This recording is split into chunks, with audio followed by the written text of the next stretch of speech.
Hello, everyone, and welcome to the Instant Payments Podcast. I'm your host, Tal Clark. I'm the CEO of Instant Financial, a fintech company that's modernizing payments and payroll for hourly workers and their employers. I've worked in the payments industry for 30 years, and I'm glad you're tuning in today. If you like what you hear, please do us a favor and subscribe, leave a review, or suggest a future guest. This podcast features payments and payroll leaders to discuss some of their challenges and what technologies they've used to improve their workplace and the lives of their workforce. Today's guest is someone who brings a unique and powerful perspective to the restaurant industry. Melissa Doolin-Koehne is the founder of Elevate4, a consulting firm that helps organizations achieve purpose-driven growth while maximizing profitability. Her work spans restaurant brands, technology companies, and events, giving her a 360-degree view of the industry. Melissa also chairs the Texas Restaurant Foundation, an organization that supports and advocates for restaurant brands in the state of Texas. She also hosts the Leadership Roundtable Conference, an annual gathering of top CEOs in the restaurant industry focused on collaboration. Melissa is widely recognized as a trusted advisor to executive teams, and she is passionate about helping shape the next generation of leadership in food service. Melissa, welcome to the show. How are you doing today? I'm doing great, Tal. It's so great to be here. Thanks for inviting me. Yeah, well, it's good to be here. We haven't had a chance to catch up since workforce management, so I look Yeah. forward to our conversation and kind of see what's going on today. Before we dig in, I gave a little bit of your background there, but in your own words, tell us a little bit about Melissa and how you got to the role that you're in today and some of your background in the restaurant space. Yeah, absolutely. Well, Tal, I don't want to bore people too much, but the essence of my background was that I was literally born into the restaurant industry. My parents were both restaurant managers and moved through their career in the restaurant industry. It has been a passion of mine. It's literally in my blood. I worked for the National Restaurant Association after graduating from Johnson& and Wales University, and then went to go work for our family business that is now known to be called Black Box Intelligence. I was there for 20 years. I took a couple of stints in nonprofit, worked for an organization called Conscious Capitalism, and found myself a couple of years ago to start my own consulting firm called Elevate4. Elevate is really around helping our industry get better in all ways, elevating the experiences for our customers as well as our employees in all different ways in connection. The 4 is actually a nod to my 4 daughters. Well, It's a little bit of a play on words. that's great. That's great. Well, look, and the first time you and I met was associated with Black Box Intelligence. So Yeah. talk a little bit more for those that may not be familiar with Black Box Intelligence. Talk a little bit more about that. And I don't think you're still active with the organization, but I'd love to hear kind of your perspective on Yeah, the absolutely. experience. Yeah, so Black Box Intelligence was founded by my stepmother, Joni Thomas Doolin. It's been around the industry for 30 plus years. I'd like to think that they are one of the first to really take the word benchmarking and data intelligence and really utilize it across our industry. They take all kinds of data and analytics from the employee side to sales and traffic to consumer feedback, and they're able to intersect those on where they matter most. I'm still friends with so many people over there. Still advocate for utilizing them as a great resource for really understanding trends and what's happening in the industry, especially when it comes to workforce trends. I think that's where you and I met is really talking about doing that. But in my 20 plus years there, being able to work with some of the top brands in our industry. We worked with over 350 plus restaurant brands while I was there. It really gave me a great perspective of what's happening in the industry, what it takes to win, and ways to improve. Being able to look at those data and analytics for 20 plus years. Yeah. Well, that's great, and we always enjoyed our involvement there. It's great. You always had a great group of attendees and enjoyed the events they used to have. Still enjoy getting the the data on a regular basis and helps us keep up with what's going on in the space for sure. So, well, look, I understand you're coming off a big event for the Texas Restaurant Foundation. Talk to us about the event and some of the work the organization does to support and advocate Yes. for Texas and elsewhere. It was an incredible event. It was so much fun. So, a brief history, Texas Restaurant Association's arm, the giving back part is called Texas Restaurant Foundation. And so Texas Restaurant Association is really around policy, and the foundation is the arm around education, giving back, etc. The foundation, a couple of weeks ago, just held what we call our Texas ProStart Invitational.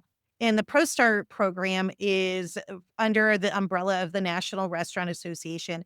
It is the largest school to career program in the country where students in their high schools learn about our industry and the opportunities.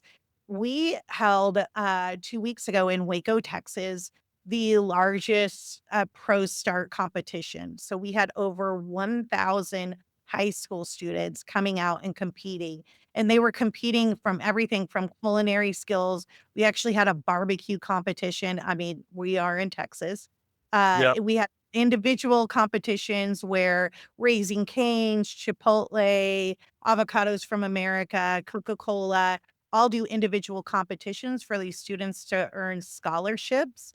Oh, great. And we also do a management program where we have teams of high school students creating their own concept of a restaurant brand, and they're able to pitch it to a level of judges that have that experience. So it was phenomenal. We had over $3.2 million in scholarships available for these students as well. So it's not only a learning and education piece, but it's also providing an avenue for these students to really partner with restaurant brands and understand where opportunities are as they progress in their career. It's really, if you get a chance to go to a competition, I highly recommend it. Most states have it, but I'd like to say that Texas has the largest one.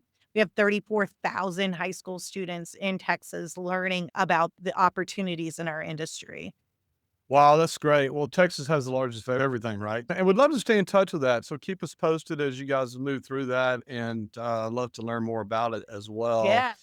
Let's talk about your perspective on the state of the restaurant industry. I mean, felt like there's been some tough times. 2024 was a tough year. 2025 maybe felt like it was trending better, and I think everybody entered 2026 being pretty optimistic, but here we are with challenges going on again that could impact the restaurant industry. Oil prices are going crazy. Inflation probably will be continuing, some of those things. So, what's your sort of perspective today on where the restaurant industry is and maybe challenges that they're focused on managing as we get into 2026 here? Tal, you're totally right. I mean, I think everybody was hoping that we could be a little bit more hopeful, and I feel like it is the tale of, get comfortable with the uncomfortable. Since COVID, it has just been this roller coaster of highs and lows for our industry, right?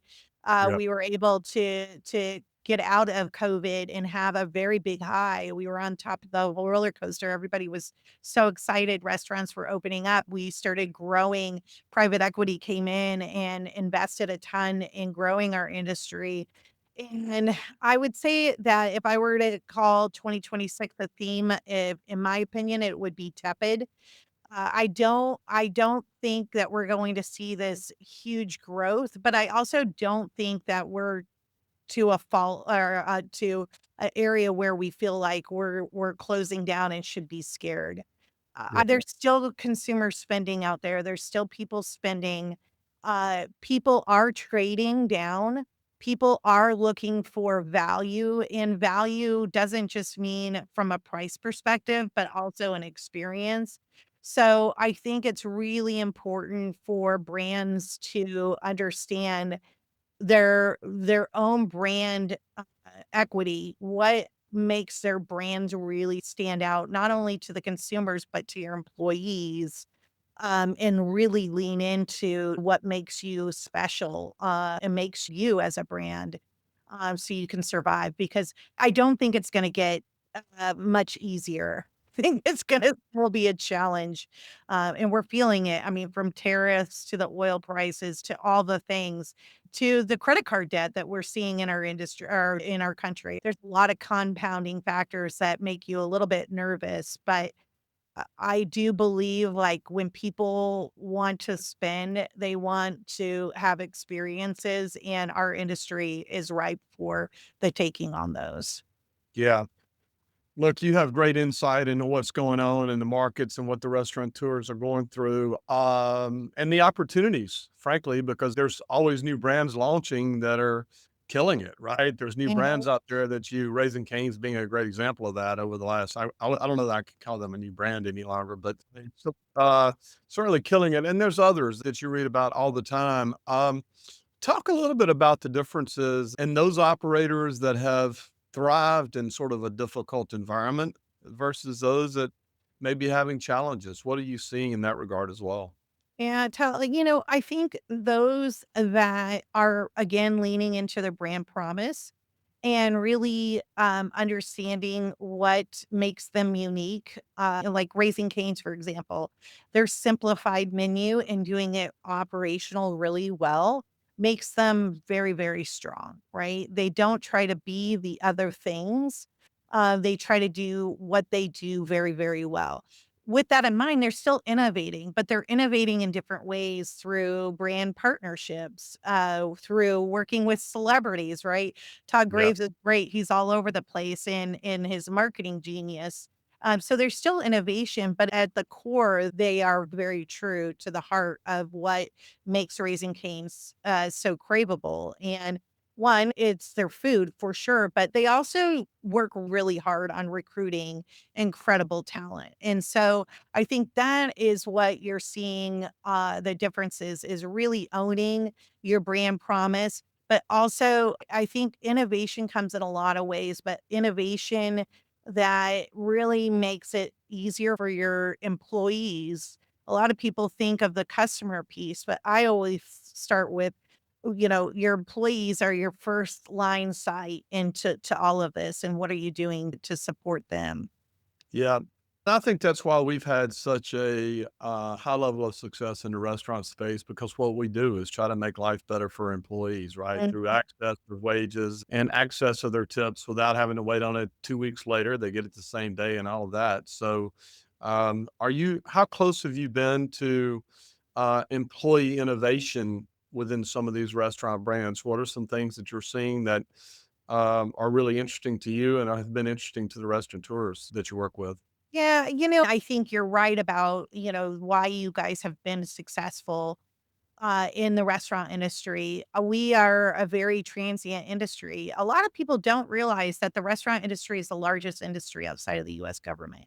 We Mhm. hire more people than any other industry. And Wow. so you start to think about the sheer size of our industry. We're talking millions and millions of people.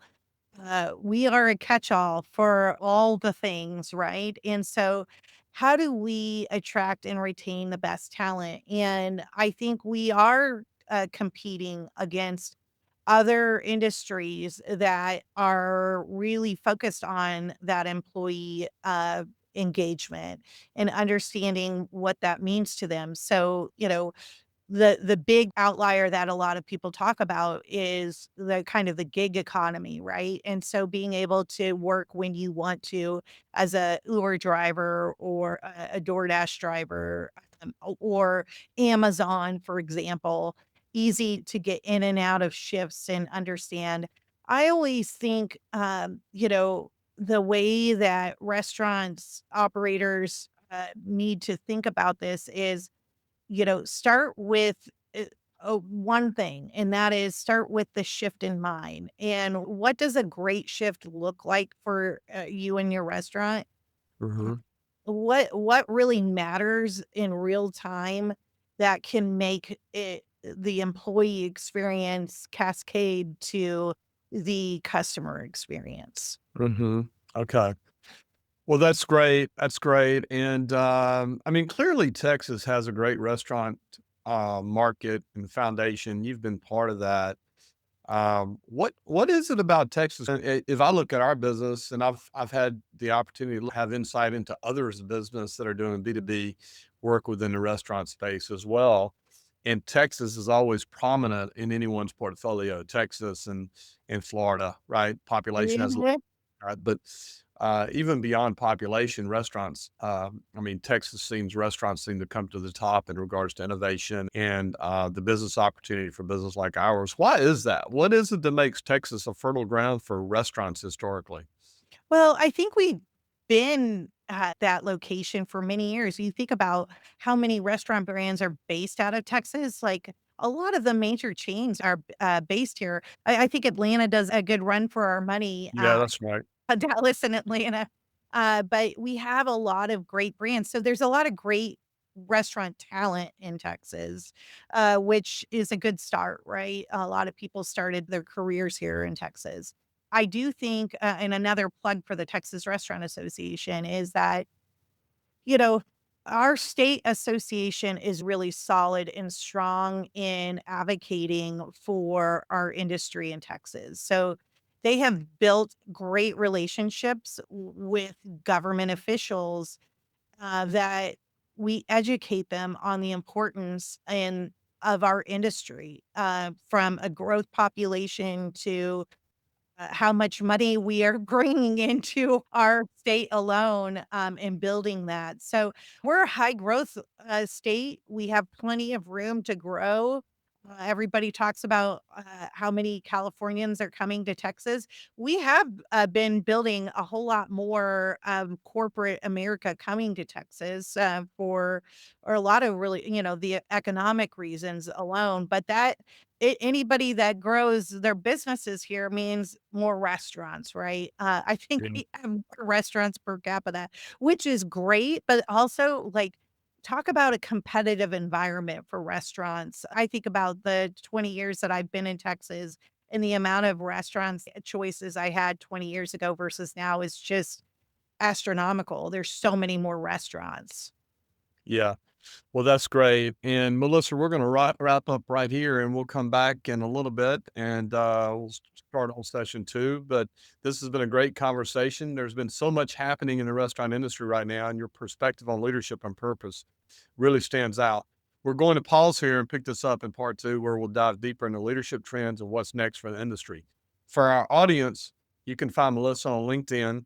We'll link to her profile in the show notes, and we'll also link to the Texas Restaurant Association. You can follow along with the new episodes at instant.co/podcast or wherever you get your podcasts. Please share the episode and leave a review. Thanks for tuning in to the Instant Payments Podcast.